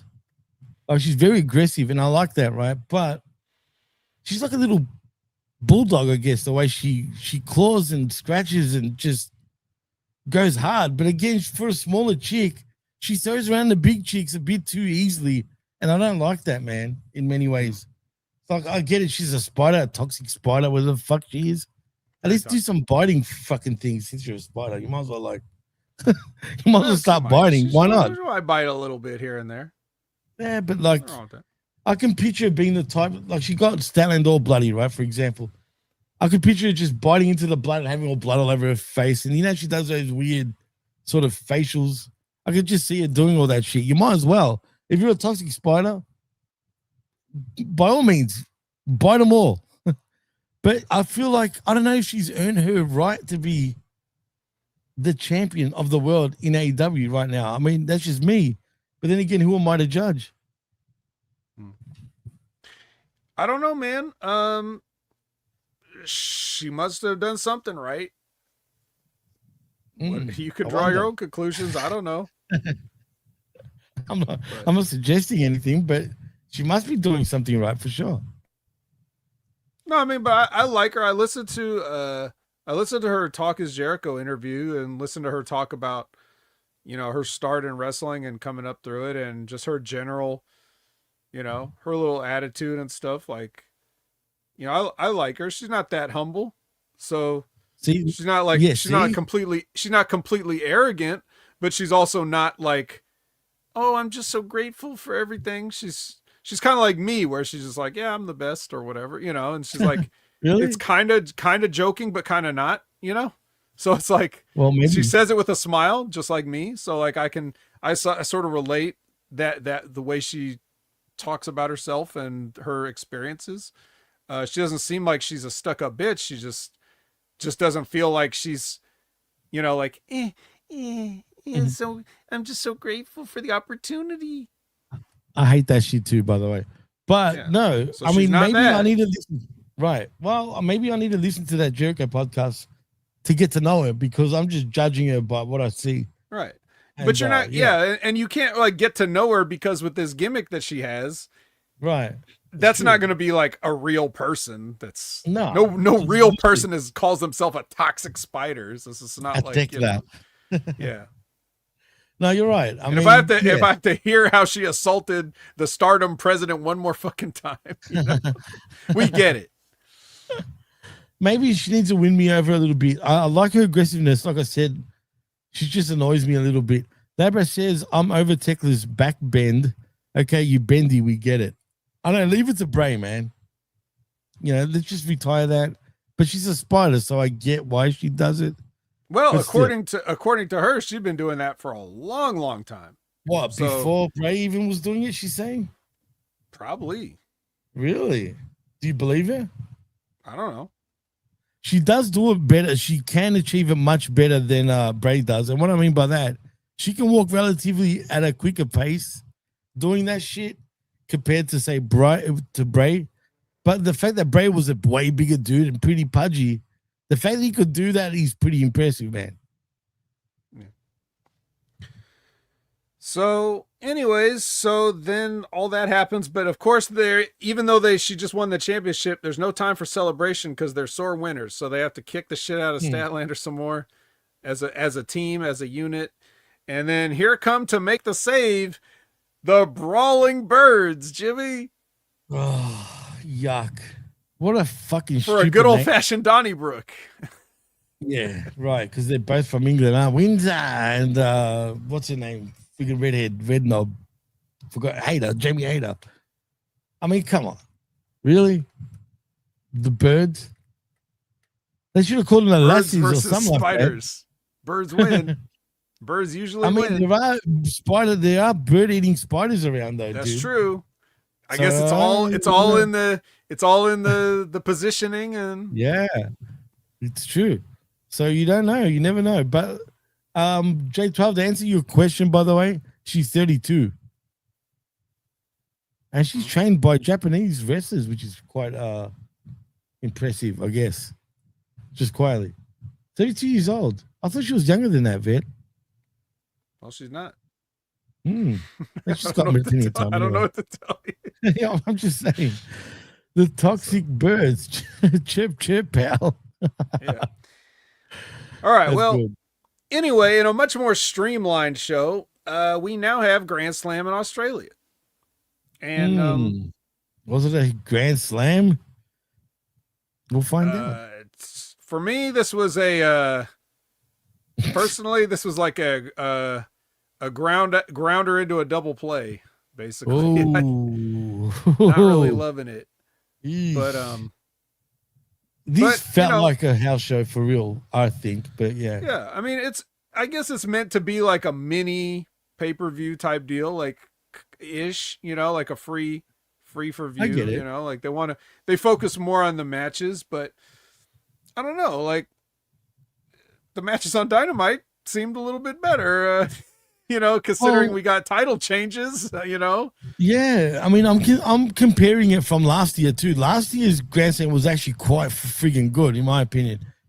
This one just, I don't know, it just didn't hit the same, and I was excited to see it, because it was, in my neck of the woods. But again, the power of the portal was happening again. I jumped in. Weird. Yeah. Well, in any case, we're opening up with Moxley versus Takeshita for the Continental title. Yeah. The People's Champ, bro. People's Champ, yeah. The People's Champ. And he gave the people every minute that he had, which was all 20 minutes, because this ends in a draw. Oh, boy. Perhaps predictably.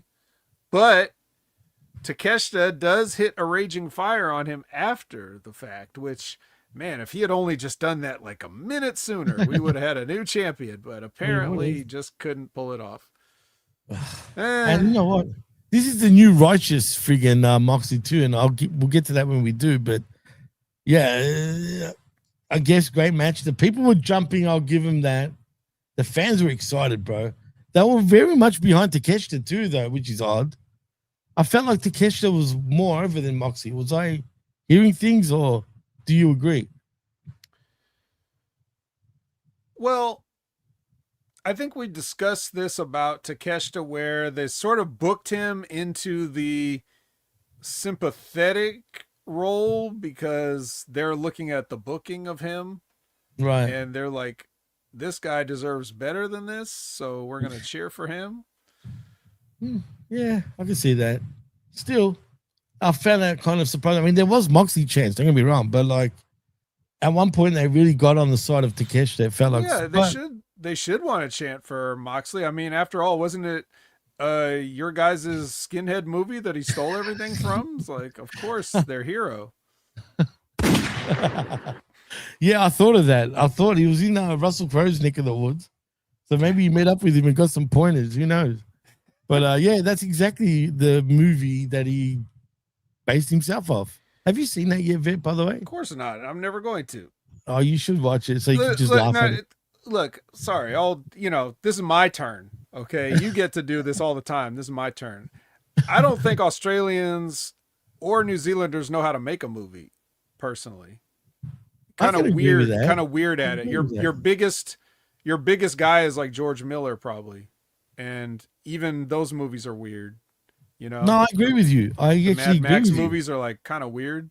I don't like Mad Max, straight up. I hate Mad Max. I fucking think it sucks. There are a few Aussie movies that are actually good, but it's very, very, very, very like. Well, they have to be some good ones, but I'm just saying, by and large, I don't prefer the style of filmmaking that I know Australian what you're saying. films kind of, what I mean, right? It's very gritty. It's not as shiny. Gritty, or they'll like use weird angles. Right. Yeah, it's No. Look, man.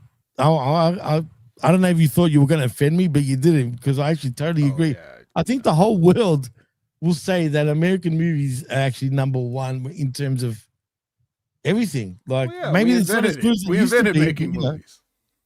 But We make movies, pal. that's true. That's your specialty, Vid, especially your neck of the woods. That's what you do, bro. Yeah, mine. We all do it up here in NorCal. Hollywood's up Well, here, but I'm talking about California in particular, like, because LA is in California. But you know what I'm saying? It's true. right. But anyway, neither here nor there. That's over with, and then we get. I was gonna say, and New Zealand, the movies are the worst, just quietly, except for Once Were Warriors. That's it. Great movie. Yeah, Peter Jackson should never be allowed to have millions of dollars. But we get a promo yet from the Toxic Champ. Primniet. Promo yet. I love that. That's too good. And yeah, so their Australia is just sitting there watching her, be like, well, I guess we don't get to see the champ in person. Not at all. And then we get Mega Bad versus the Babes of Wrath, also a title match, if I'm not mistaken. Which Mega Bad earned their title shot by beating them in a match. So can they do it twice? Yeah, the answer is no, they can't. Harley Cameron, I was watching Harley because I always, you know me, I love to watch Harley Cameron and Megan Bain, because Megan Bain only sells for Harley Cameron and nobody else. So I just wanted to see how it went. Must be best friends. It must be. It must but be. It's actually, but it's actually a Harley backslide on Penelope that ends this match. A nice backslide. When do you ever see a backslide anymore, let alone win? Good point. You just don't these days, and especially with the win. But that's a great take. Actually, you don't see it. It's so rarely seen that all these kids these days have forgotten how to counter it, so they get beat by it. So if you want to win a match, use a backslide, because all these young punks these days don't know how to counter. I wonder whose idea that was too. Funny enough, maybe Dean Malenko was in the back with a newspaper and was like, "I'll try a backslide." I've heard he's the biggest dickhead in the professional wrestling industry, dude. Yeah, he probably was saying it sarcastically, and they took his advice. Yeah, and they did it anyway. Yeah, for sure. We got an extremely short promo yet from the Demand. And what were they demanding, Vid? So demanding. But when you're in demand, you can make demands. So I've heard. Now, I want to take this opportunity to talk about, well, maybe I should say, show some love for Ricochet. Not for this. This was whatever. It was too short. It was like 20 seconds. But true. So, recently I was talking about the match that he had last week, right? Where him versus Jack Perry, and I said, this is exactly my kind of match. I like to sit back and watch a match like this. Absolutely. This is my cup of tea, my a la carte, all this stuff, right? So that was at that time. But since that time, then Jim Cornette also did a review of that match. And what did he say? It's clear by what he said in this review that he did not watch the match. But he reviewed it anyway, right? He was saying stuff like, and then they did a bunch of flips, and it's like, there were no flips. No, there was no flips in this match. Oh my God. They took the opportunity during the match to talk about Ricochet, because Ricochet had also that same week made some comments, I guess, in an interview, right? Someone was interviewing Ricochet again, and he was talking about his time in the WWE, right? How it ruined Ricochet, the character, like. Well, yeah, he said we blipped Ricochet out of existence for 5 years or whatever, right? Which Jim Cornette called a Twitter meltdown. Come on, he's working anyway. But I'm just saying, like, why do you call it a Twitter meltdown when it was an interview? It's an interview. But even if he does say things on Twitter, or like he responds to people on Twitter, the things that he says on Twitter, whatever. So you didn't even watch the match. If this was a match, and I said this on the Raw and SmackDown review, if Rob Conway and Nick Dinsmore had this match in OVW, you would be saying this is a textbook match that everybody needs to watch to learn how to work.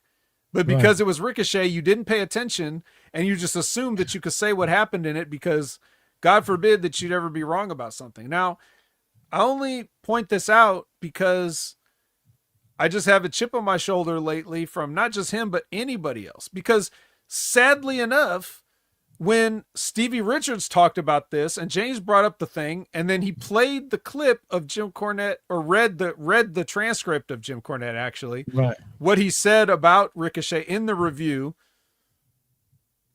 And then he's like, is that accurate? And Stevie's like, yeah, that's accurate. But it's like, no, it's not accurate.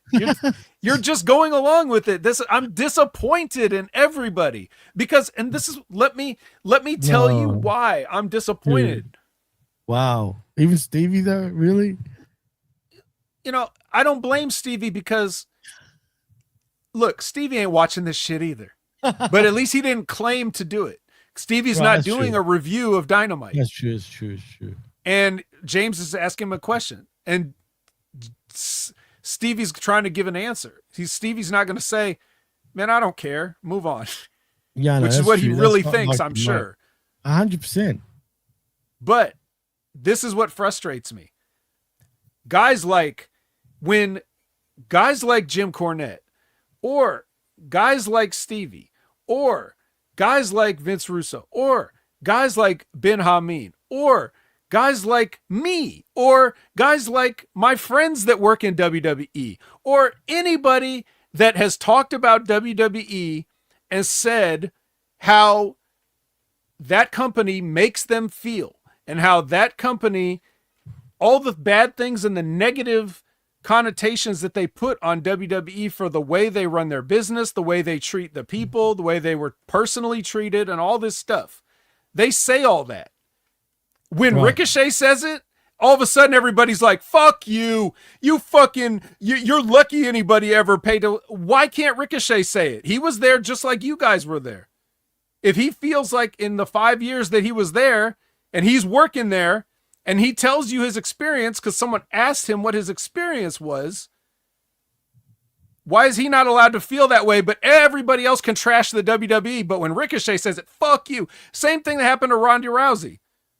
She said the exact same thing that all these people and me and anybody else that's been around the WWE or has been known people in the WWE or been affected by the WWE, we can all say it, but when Ronda Rousey says it, fuck you. You didn't grow up loving this shit. Fuck you. What do you know? You got knocked out. Like, why is their take on the WWE, which they worked for, in some cases, way more than some of you people? Yeah. Like, Ricochet was there for 5 years. Absolutely. Stevie was there for 10. Yeah. You know? Like, those guys can say a similar experience. And when you hear Stevie talk about his time in WWE, and then how can you empathize with Stevie and then turn around and tell Ricochet to shut up?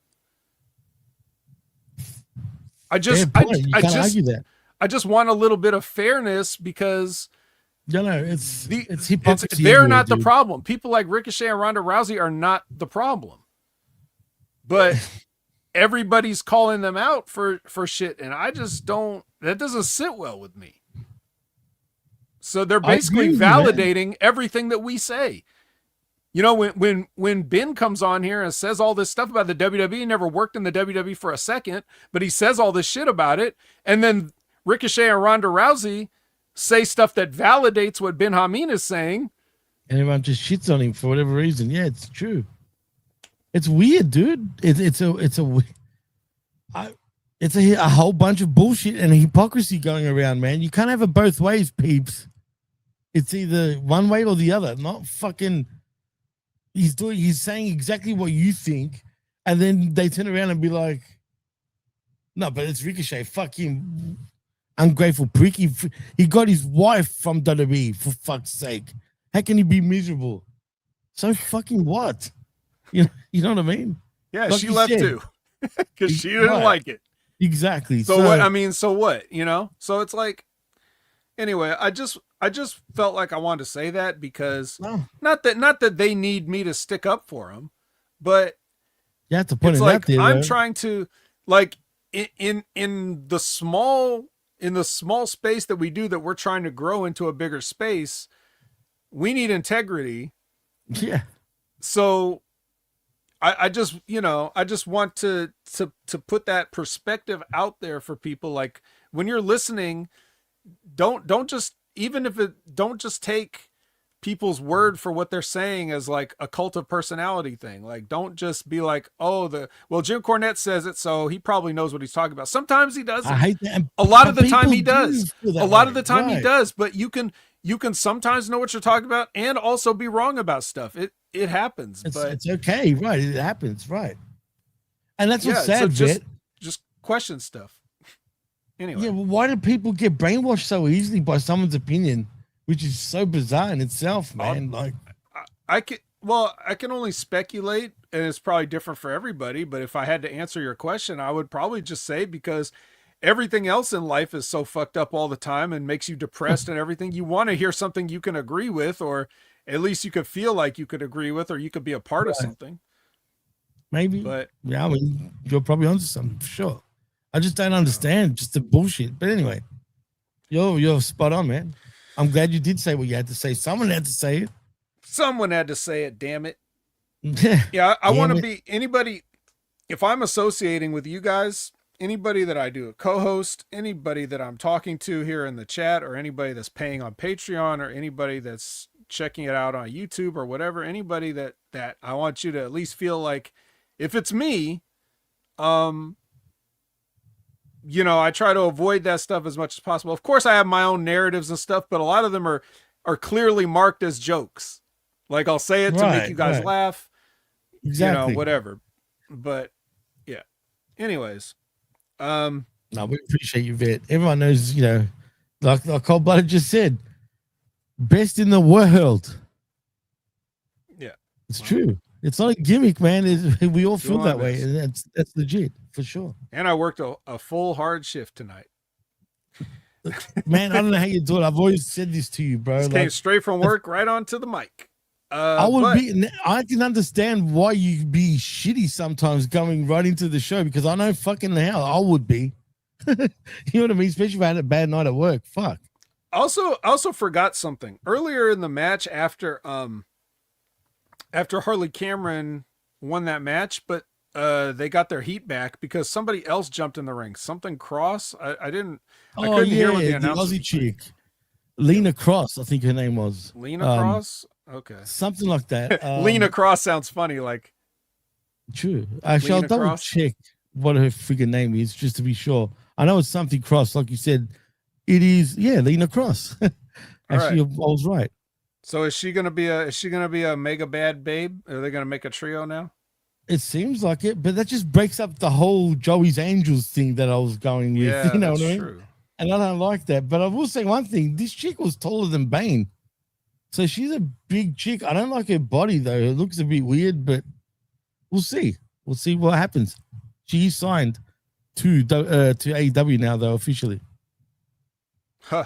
That'll put some. Yeah, she's all elite. Yeah, she's even got the graphic. All right. Well, so back to okay, then the demand promo, then Andrade versus Hang Person. What are your thoughts on this? Call me bad, but I couldn't get into this match, man. I didn't like it for some reason. It's Paige. Am I wrong? Is there something wrong with me? It was Paige. It wasn't good, was it? Right? I just don't like Adam Page's matches. Yeah, it could be that. It could be that because to be fair to Andrade, he's been having some bangers, bro, for real. So I didn't like it. It could be because of Hangman. I guess I knew what the finish was going to be, really. I mean, yeah, I mean, even Cold Blooded feels the same way, so I can't be wrong. I just couldn't get into the match. I didn't care for it. I'm sick of friggin' Hangman. I don't mind Andrade. I just didn't feel there wasn't as much urgency, or what's the word that I'm looking for? I just didn't feel like these two were wrestling like it was important enough, especially considering the other matches that we have on these very shows, especially one that's coming up. Well, Andrade tried to give him a low blow. but Tried. It was countered, and he got a kick in the balls of his own. Why does he always counter that? Have you noticed? He's literally the low blow kryptonite. If you try to low blow him, forget about it. It's not happening, because he's only got a pussy down there. Clearly, he's got no balls, but he can give it to you right back. Yeah. So I don't get it, man. It's why has he got that power? I don't know, but he does, and he hits a buckshot lariat after. So that was movie of the year, by the way, too. Just quietly. Mm-hmm. Now maybe I can maybe and if there's any legitimate Hangman fans listening, please explain yourselves. I'm not going to say any. I'm not going to argue with you. I just want to know if anybody exists. But maybe you can help me with this one, Jimmy. Somebody in the front row was like, I guess, a band named Speed. Apparently they're huge on the Australian music scene. No, they fucking know. Who said that? They said that. Excalibur said that, maybe. I've never heard of Speed other than the drug Speed and the movie Speed. That's any speeds I know. Oh, yeah, I show Speed and driving really fast, that type of speed. Mm-hmm. The band, though? No, I'm sorry. I've never heard of that. I did go for a piss around here, so maybe I missed Excalibur saying that. I actually missed them even being shown. It was just one of those quick shots, like the Netflix, and the Netflix shows somebody in the front row like that. Or they're supposed to be big time. It's going to be hard to find that with a Google search. You're going to have to specifically say Australian music band Speed. Oh, here we go. No, I typed Speed band. That's all I typed, and it come up straight away. Speed stylized as Speed, an Australian hardcore punk band from Sydney, formed in 2019. Cool. Okay. Well, I mean, what can I say? I mean, not that huge, I guess. Maybe just huge underground. I'm trying to see if any of they've only released one true album, and their peak chart position in Australia was number 10. So that's pretty good. Yeah. But they haven't hit the US yet. Yeah, nor will they ever. All right, let's move on. We don't have much time for this. Orange Storm versus Wheel Arena. This is the hair match. Yes. And they jump-started it with a brawl in the crowd. Of course, as usual. Yuta gave Tony Storm a pile driver on something. Jesus Christ. And then Luther carried her to the back. And then a couple of minutes later, she made her come back. Ran back to the ring, made a comeback, and eventually she paid back Yuta with a Storm Zero of her own and 1, 2, 3. And Yuta was like, "No, I'm not going to get my hair cut. Fuck you." And he tried to leave. But of all people, John Moxley, as you said, the righteous John Moxley. Why, says, man? No, you got to honor the stipulation, brother. And he's like, get the fuck back in there. Like, literally dropping F-bombs. I hate this Moxley fucking whatever he is. Like, seriously, man. Yeah, well, I guess the boss spoke up and he got his hair trimmed by everybody. Not just by Tony. Not just by what's the name? Shinakawa. I mean, even Luther freaking cut his hair. It was just like a barber. I'm surprised Moxley didn't reach over with some scissors. That would have been funny. Snip. That would have been the cherry on top, 100%. One more thing about that band Speed, though, just before we move on. I didn't know, but they've got a song on WWE 2K24, and they're best friends with Post Malone. Wait, every single one of them is best friends? Apparently, they're tied for best friend? That's what it says. I guarantee you they're not his best friend. Yeah. He may be their best friend. They're not his best friend, I bet. I've never heard of him still until now, but yeah, they do have a WWE 2K24 song. Hey, all right. I guess they're getting something. They should get a Fight Forever song now. For sure. All right. Briscoe versus Fletcher. Game 7 in a ladder match. Yikes.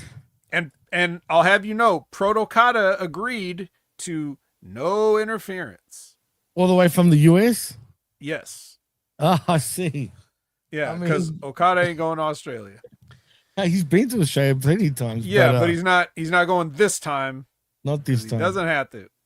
And but it was apparently in the building somewhere, though. Apparently, allegedly. Oh yeah, sure.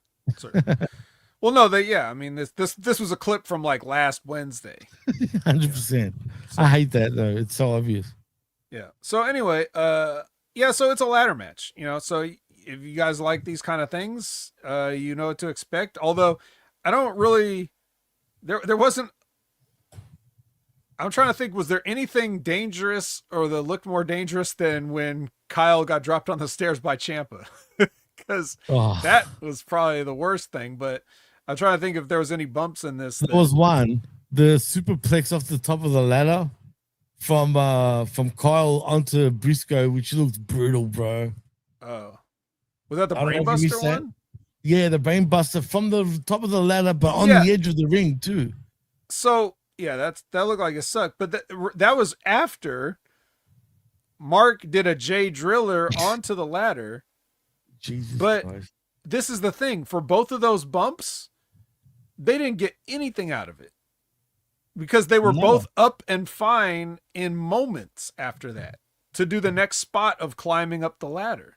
Right. So like even And I that hate spot dude. when that spot with the brainbuster that you're talking about came like, it couldn't have been 3 minutes after, maybe 3 to 5 minutes after the J Driller on the ladder. That should be a finish that knocks, you know, Kyle out of action for 6 weeks.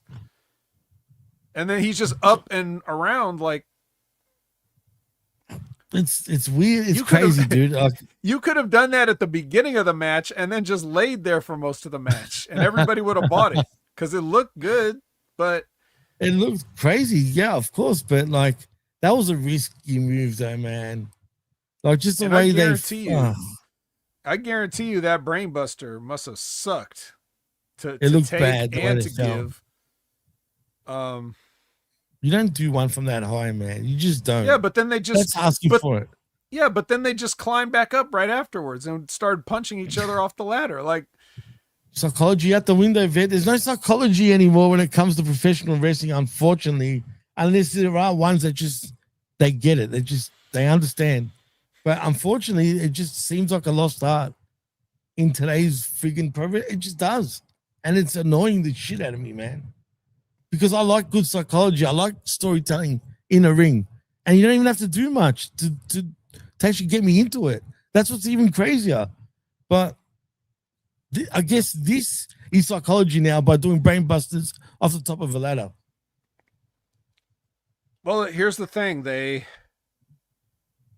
told everybody for so many years now that it's blatantly fake ever since Tough Enough the mat. and whatever else. And now they're like, well, we'll just do stuff that's undeniably real. Let's Great. all break our necks. Yeah. Yeah. Which would be fine if you would just sell it, but you don't sell it. No selling it, man. But what goes through their mind, Vet? That's what I want to know.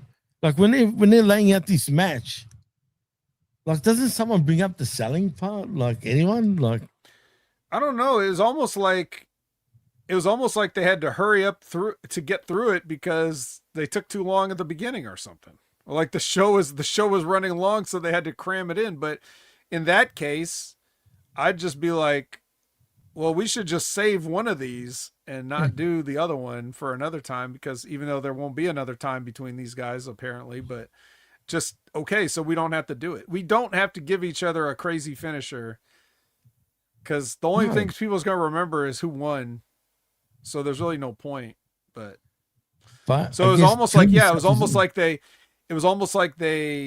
show was running long and they just sped through the match that they had planned out rather than take your time and do it correctly.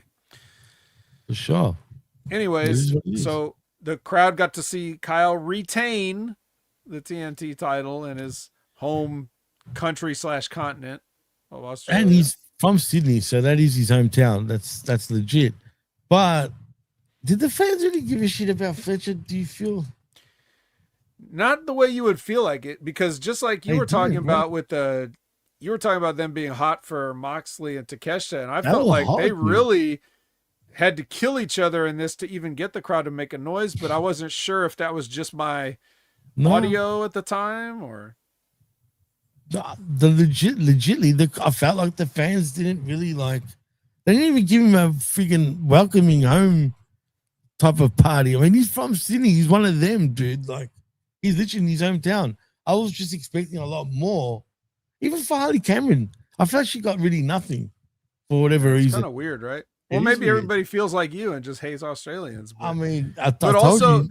also like it's weird because Fletcher's a heel, so it's like when a heel does a homecoming, people have mixed feelings about it. Right. So maybe it was that, but who knows, man? And I just feel like I was expecting more from the fans, especially with Fletcher, but maybe you're onto it. Well, we're on to the main event. It's Brody King versus MJF. Did you hear about the controversy again, Vet, that happened during this match? A controversy. You know what I'm talking about. We spoke about this last week. What was the chant of the week last week, Vet? Fuck ice. Well, guess what? On behalf of Australia, I'm going to apologize for these idiots who are not even in the US, which I don't understand why they freaking were cheering this, but they started doing fuck ice chants in Australia, bro. I'm so sorry. That's corny as fuck to me. You're not in America, guys. Please don't embarrass us. Hello? Like don't worry, no one's watching. Yeah. But no shit. I think half of these idiots don't even know what the fuck ice is. No. In a way. They don't. But you know who does? Bandito. And he's here cheering his partner on. And you know, he's really doing his best to will Brody King to a win here. We got everything that Brody King could offer, including a fat guy crossbody. He tried it. He tried his sleeper choke thing again and got bitten. You know, just it was a bunch of stuff. Even for an MJF match, it's like I like MJF. He's one of my a la cartes, but at the same time, a Brody King is like that's just like finding a hair in your soup. I don't want it. I don't want this anymore. Sorry. There's nothing that you could do that makes me want to watch Brody King do anything. And so I ignored a good portion of this, but I was also very tired at the time I was watching it because I woke up early before work to try to get Grand Slam in because I didn't think I would have time at work. So, dude, that's just going to piss you off even more. Why would you do that to yourself? No choice. I'm the best in the world. So, well, you are for doing that. That's for sure. So I have to, so it's things like that I have to do. But anyways, so you know, at MJF hits the an apron pancake, I guess you want to call it. Oh, he tried to do the kangaroo. He did the kangaroo kick. I forgot about it too. It sounded like the crowd completely forgot about that whole thing. Hey, heck, even I forgot. Barely. You could only hear a very small amount of people like coming up for it. But yeah, it's strange, man. I thought the crowd just, I don't know, man. It wasn't as hot as the year before in Brisbane. I'll say that. But the main event itself, it was fine. It was long though as hell. But nevertheless, MJF is still your champ, though. Yep, he hits the heat seeker, and there it is. And then Hang Person comes out, and he signs the contract. Oh my God, I'm signing this contract, and then he like acts like he's gonna stab MJF with the pen, and MJF flinches, and then there you go. And then we're done with this damn show. I feel like, and we'll get to that. Oh no, actually, we'll get to that now. MJF at least was being MJF, you know what I mean? But the thing that was annoying me about him, he was going around the Australian media circuit. He was on the Today Show, the Australian version of the Today Show, and he's just being a full-blown MJF, you know? Mm-hmm. Just destroying everything about Australia. Like, You say they say the beaches are here, one of the best in the world, but in America there's 10 times the better beaches. You know, he's just playing up the hill and all that. Mhm. But he was even talking about Bondi Beach and you know what happened there, for example. It's like, dude, don't have to like full on play the Jewish card all the time, man. Like, we get it, we know, you know. So, but still, I get it. But at the same time, you have your states out a little bit too much these days. I feel.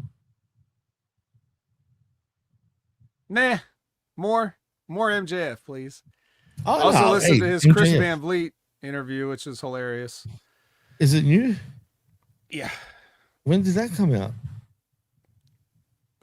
Whenever that was the last interview that he did. Okay, I'm gonna check that out. For sure, 100% gonna check that out. Well, Vet, I think we can call it a wrap. We just done under 2 hours as we usually do every time. So tell them what you're up to. You jumping on the Twitch right after this too, by the way. Probably. So at Opinion Haver there, at Opinion Haver on all your favorite social media platforms, at Opinion Haver on the brand.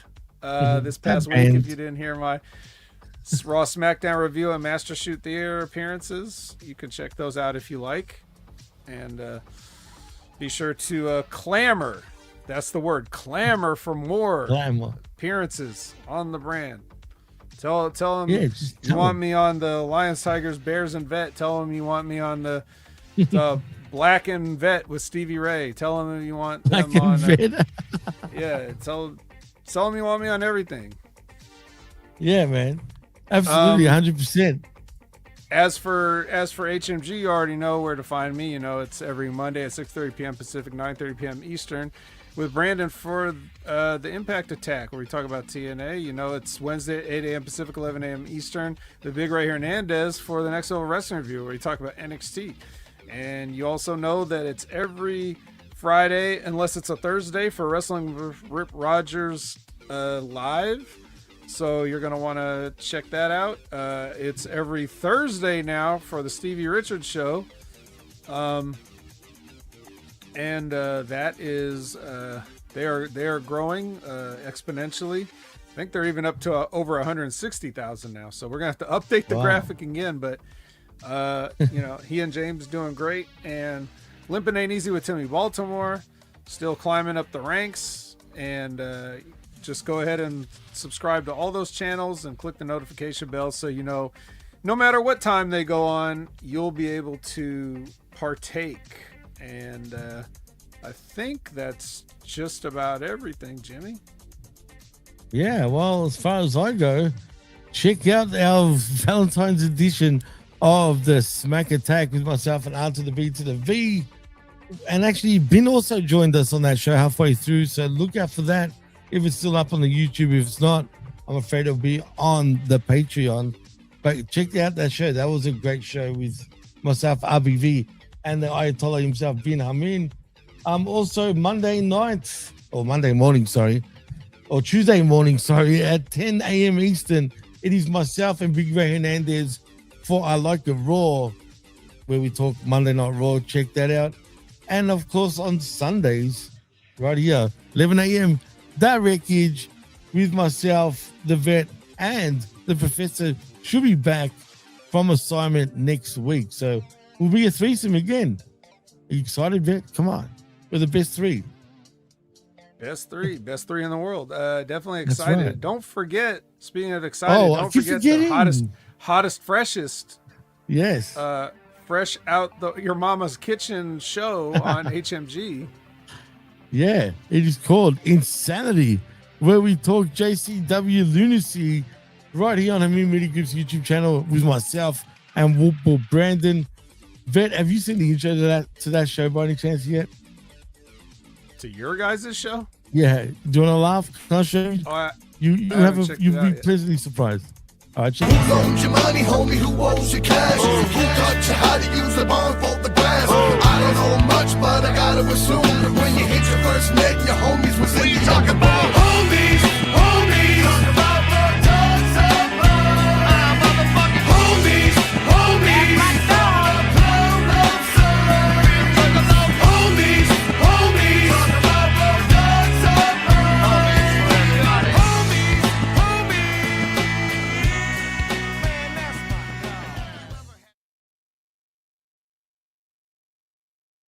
Oh boy, you can thank RBV for that one. So thank you, RBV. I guess we're jugglers now. I mean, we're officially You're the jugglers. juggler. Or the juggler, yeah, Fuck with exactly. the juggler. That's off the first deep ICP album. Oh, you're a fan of ICP? Yeah. Well, I Really? used to be. Yeah. Wow. Back in the day.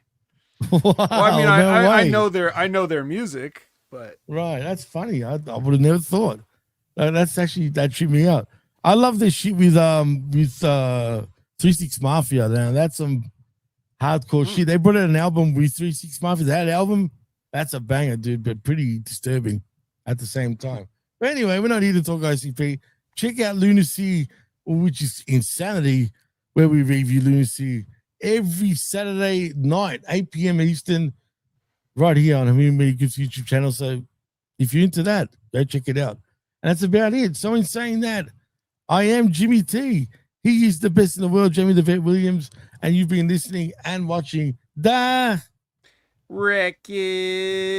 Wreckage. Boy right here live on Hamin Media Group's YouTube channel and on the Patreon after the fact. Till next time, peace out, much love, and we'll see you soon. See yous.